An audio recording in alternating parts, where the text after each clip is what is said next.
Dr. George Fadel is a full-time professor at Clemson University in South Carolina.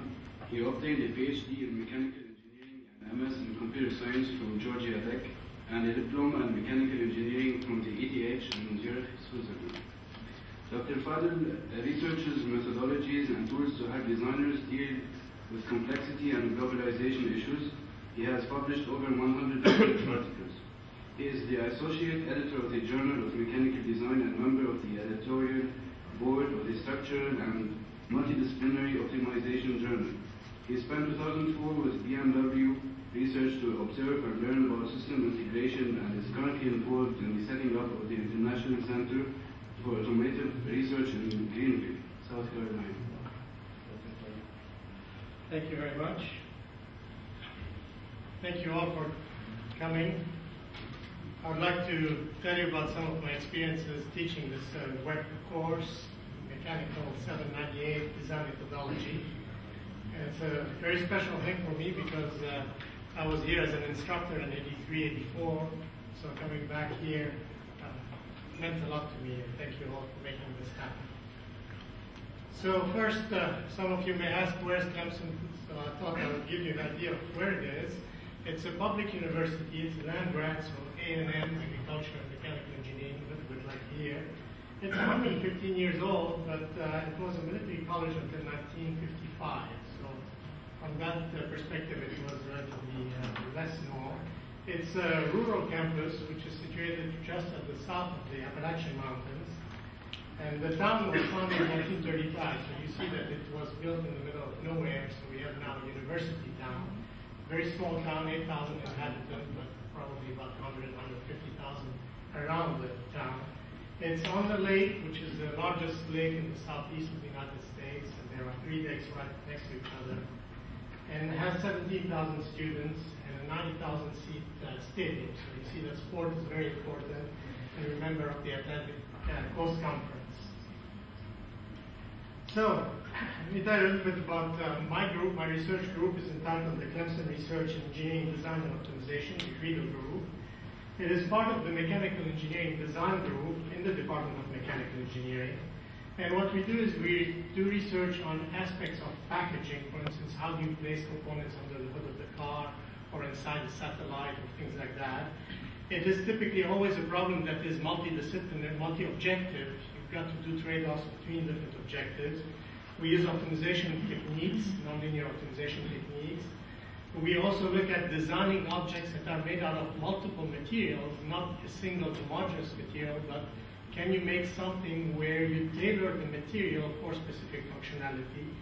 We also work on virtual and physical prototyping, and that also ties with the aspect of multi-material design and packaging. And we do work also in collaborative design. In terms of teaching, we teach design methods. We try to give the students a systematic approach to designing. We do a lot of design tools, optimization being one of them, computer-aided design being another one.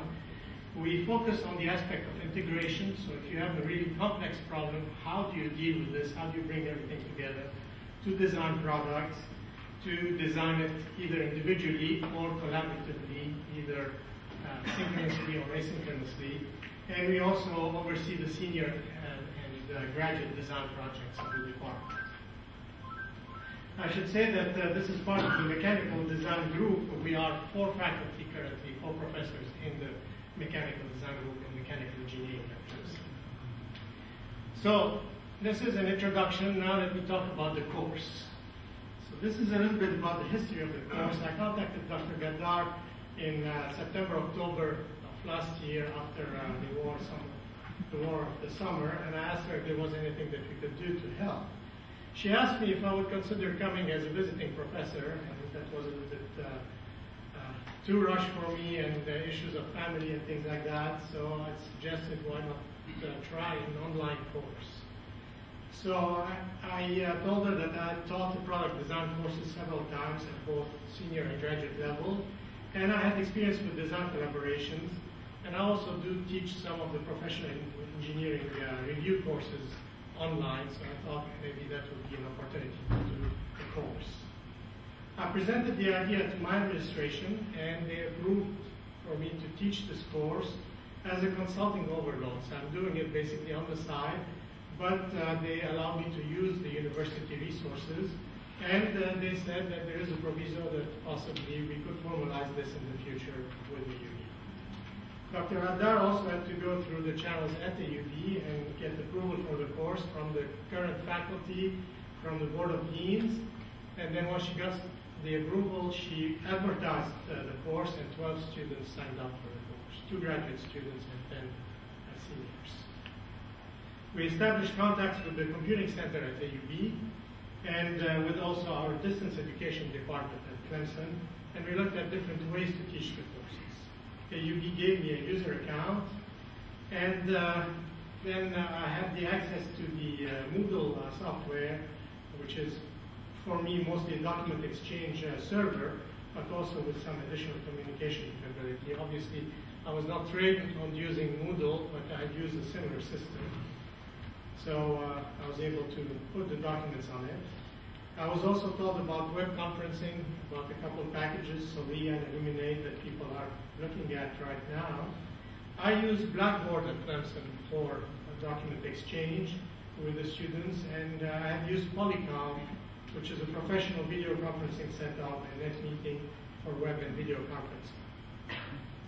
And we tested between AUB and Clemson both net meeting and Skype to see what kind of response we get between those two systems and with the bandwidth that we have. Then Dr. Haddar obtained the position of visiting professor for me, so you see all the steps that had to be done in order to make sure that this course could go, and then provided me with a list of students, and she ordered the textbooks and placed a copy of the textbooks in the library and the other copy with the department. I sent her a DVD with a short introduction to design methods used in industry, and she brought the students and showed the DVD before we got started. And then I posted the first lecture and assignments on Moodle for the students to have access to. So just to give you an idea of what the course is about, here's the topic outline. So initially I told them this is a course on nurturing creativity, the thought process, as well as the decision-making processes for designing artifacts. Obviously I'm focusing on mechanical artifacts since this is a mechanical engineering course. I really focus on the mechanical design process and tools.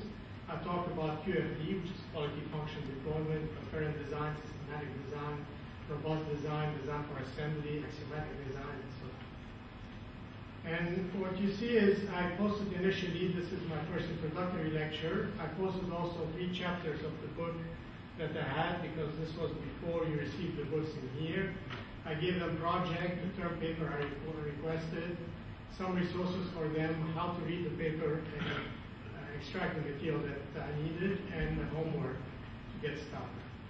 Then I talked about problem definition, then about decomposition, looking at functional structures, how do you generate ideas, we talked about idea generation techniques. Then we talked about decision making, and then teaming, project planning, axiomatic design, quality function deployment, and failure mode effect and analysis, design for manufacturing, design for quality, ergonomics, optimization, and the wrap up, and then I finished with the automotive design process of BMW. That's a course that I gave here at the UB. So this was the syllabus of the course. Then the course was launched. It started the second week of February 2007. After we established successful communication with Skype. We met every Wednesday evening from 9 to 11 Eastern Standard Time or 4 to 6 Beirut time. And the course lecture were posted on Moodle in advance. And at the beginning I would instruct the students, okay, you're on slide 1, slide 2, and they would advance to the next slide. I was not able to see the students because the communication bandwidth was low, and they focused only on the material initially, not on me. After a couple of weeks, I was told of a system called Breeze. It's a system that we use at Clemson for distance education. So I established a Breeze course on campus and gave AUB access to the site. And then we used Breeze throughout the semester and complementing it by posting all the lectures and the assignments on the Moodle server. Macromedia Breeze is now Acrobat Connect Professional, so it's an Acrobat product, same as PDF. And there is a link to a short demonstration if anybody's interested. I think the presentation will be posted somewhere so you have access to it. You can see what it does. Just to give you an idea, this is what the classroom looked like. The students were sitting and they were seeing the Breeze desktop. And if I focus a little bit more on it, you see up here there are two windows. They see me and I see them, so this is what I see and this is what they see. I see here who are the participants, myself and then the FEA here, the IT. We have a chat window and we have the slide that we are sharing. This was a course on ergonomics and I was giving them an example from a book by Don Norman on the design of everyday thing. So I needed to use the chat because sometimes I would cut off the window for the video in order to get a better voice signal, and I would not be sure that they're still with me. And you'll see some of the things that we did. But the chat was one of the ways I would prompt them to tell me, are you still with me? Do you have any questions or anything like that? In terms of hardware requirements, we need to really have a high bandwidth connection.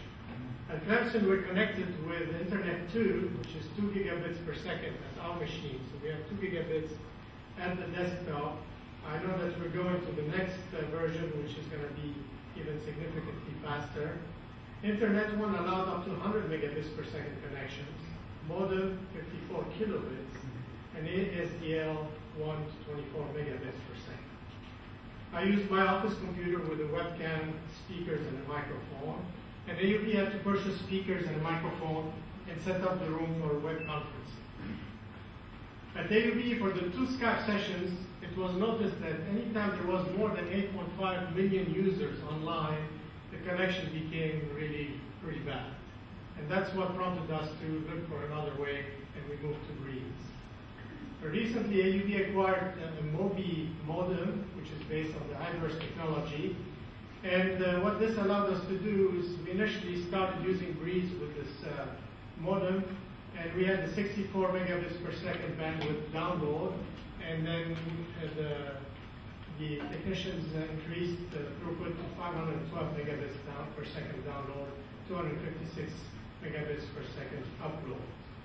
And this is a shared, so if there's multiple users, we do get the drop. They told me that the MOBI signal was location dependent, so this is the thing that if you go into a room like this, you probably have pretty bad signal from the MOBI router, but if you are somewhere higher up, you probably would have a better signal. And it did provide us an acceptable bandwidth, and we were able to continue the course. There is a plan currently to have a separate higher bandwidth connection with an external ISP provider. And I was told that 2 days ago the bandwidth at AUB doubled, so hopefully you will see improvements. One thing also you should be careful about, sessions should be carefully scheduled, because whenever you have students in the afternoon at peak time, everybody's online and the bandwidth becomes really difficult to deal with, and also if you have registration times, that affects the bandwidth availability. Some of the issues that I had to deal with, obviously synchronizing slide. I had to tell them I'm on slide 1, move to the next slide. This is slide number so-and-so, or slide title. So I had to make sure that this information was available. I tried at one time to use pointers like I'm using right now, and this annoyed the students because the pointer was delayed, and they would see something that I'm talking about something, and the pointer was pointing to something totally different. So I had to stop using the pointer. I had to, as I told you, use the chat and ask student questions to make sure that they are paying attention. All the time interruptions, and I strongly encourage them to ask questions so that I know that they are still with me. There were delay issues. I would say something, and then I would hear them ask a question, and then I would hear my voice saying something maybe 5-10 seconds after they had asked their question. So there was a delay that we had to deal with. We had to do one telephone intervention at the beginning because we were not sure we had a connection. There is one aspect that is crucial. You should have someone present on site because of the aspect of there is no direct eye-to-eye contact with the students, and you should have someone in the classroom. With Moodle, there was a lag at the university in the United States to be able to log in, to post documents and things like that. It was relatively slow from my side. And I wanted to show them animations that was a little bit difficult to do unless I shared the desktop or did some other trick in order to do it. So there were things that we had to deal with. For the assignments and the feedback, I asked them to follow a specific way to name their assignments with their names, with the class name and things like that, so that I could capture that information electronically. All the assignments were electronic, so they sent everything electronically. I had to correct, edit, and grade using the tablet PC annotation tool, and I have this tablet PC here if you're interested in looking at it later on. I had to ask the student to resubmit for regrading because I noticed that some of the communication did not really get through. They were not doing exactly what I was asking, so I had to go back and tell them, this is what I want, this is what you need to resubmit. And there was a long delay to correct misunderstanding. I would give them an assignment. The assignment is due in 1 week or 10 days. They'd give me the feedback. It would take me several days to correct them. I see they did not do well. I would send it back to them. I tell them you've got another week to correct it. So you have 3 weeks basically to cover something that you would have covered normally maybe in a week or so. Here's an example of things that I had to do. I had to give them a lot more written feedback, obviously since I could not give them oral feedback. They would send me the document, and I used the tablet PC annotation tool where I could go in and directly mark on it and mail it back to them with all the annotation. But I had to give them quite a lot of return information to make sure they understood what I was asking for. My observations, I really enjoyed the challenge. It was a challenge, but it was also fun. I enjoyed very much the eagerness of the students. They wanted to participate, and that was really nice. As we progressed, technology became less of an issue, but it always remained there. We always had to deal with the bandwidth issue. And as I learned about the capabilities of the tools, I used more of them more often. So really tutorials of courses to use these tools would help significantly, and I would encourage you to attend such tutorials. I told the students I had very high expectations and pushed them hard from the beginning. If you saw my syllabus at the beginning, I really loaded them with assignments, and then I had to slow down a little bit. I had to scale down my expectation because of the delays and the misunderstandings, so I had to figure out how to deal with this. Students had also a heavy load with the final year projects, since most of them were final year students, and they suggested that we move this to a different semester. I had to rethink the assignments to make sure that the students digest the material. So one of the things, for instance, that I did, we had the same course. I gave the students here some of the assignments from the students that took the course in Clemson, and asked them to basically critique those courses, to critique those assignments. And I would give them a good assignment and a bad assignment and try to get them to extract the material from that. Grading also is different. Obviously, we grade with the ABC, the F scale, and here you grade with the numerical scale. So I had to adjust my grading to that. My observations also were that the student capabilities matched and sometimes exceeded those of the students at Clemson. There were 2 or 3 students that were extremely prolific writers. I would give them an assignment and tell them I'm expecting a page or 2, and I would get the 20-page write-up. So give them feedback on that. It took a little bit of time also. The course is not usual. It is technical, but it also challenges the students to think and write. A design method is not something that is right or wrong.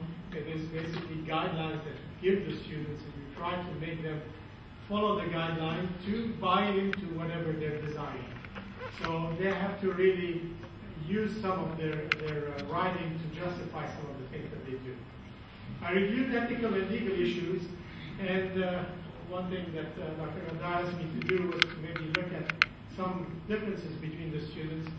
I asked the students, I gave them some ethical case studies, and I asked them, would you do this or would you not do this? And I feel that they seem to be less concerned about ethical issues than some of the American students. So maybe that's something you want to try to strengthen. Time is critical. The students should be very strongly urged to come on time and to do their assignments on time. And with other things, I cannot go back to them. I only can contact them by email. I'm here eagerly awaiting their final report and their reflective essay to complete the grading. Some student comments: they liked the course. They felt the connection problems were significant. They mentioned that keeping someone's attention when face-to-face is difficult, and it's easier not to pay attention in such a class. That's why if somebody's present, that there is less chance of this happening. They felt it would be better to take the class in the fall semester, and they suggested that maybe each student should be directly connected with their own computer to the instructor. So in conclusion, it's an experience I encourage you, faculty, to try. It does require additional external effort besides course preparation. I suggest very strongly short tutorials on the use of the tools for faculty and for support personnel. It may require additional hardware and software, but the support of IT is crucial and is very much needed.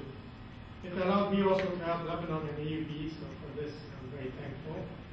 It enables you to possibly offer additional courses, maybe to fewer number of students, PhD programs and things like that. You could teach a course with other faculty. We're discussing this with Dr. Fadel.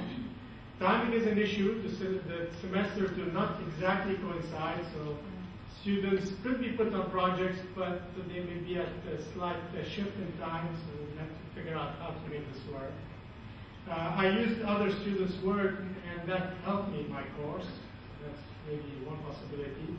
I think that collaborating with other universities gives you also more visibility, putting people on dissertation committees and things. I see that you already do collaborative projects, publications, and so on. So I'd like to thank you for your attention, for the opportunity to offer the course, and for the help that everybody gives.